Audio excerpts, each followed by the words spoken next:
Hello everyone, আসসালামু আলাইকুম। সবাই কেমন আছেন? আশা করি সবাই ভালো আছেন গাইস।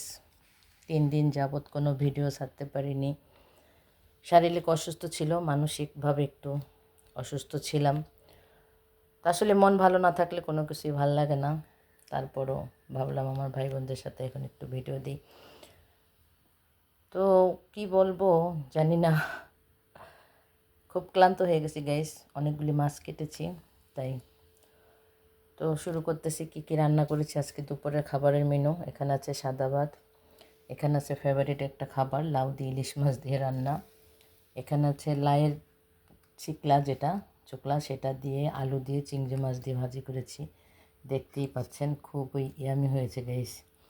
দেখেন চিংড়ি মাছ দিয়ে ভাজি করেছি, অসাধারণ লাগে ভাজিটা, সাথে একটু ধনিয়া পাতা দিয়েছি।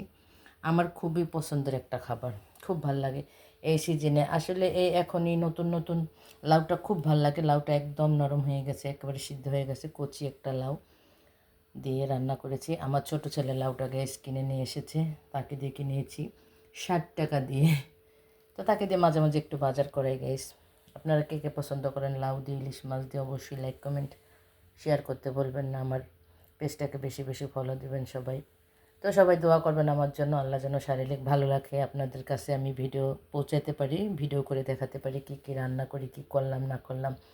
আসলে শারীরিক সুস্থ থাকলে সব কিছুই ভালো লাগে, এটাই সত্যি কথা। মন মানসিকতা ভালো তো সব ভালো। তো আজকের মতো আল্লাহ হাফেজ, সবাই সুস্থ থাকবেন, ভালো থাকবেন। Thank you so much for watching my video.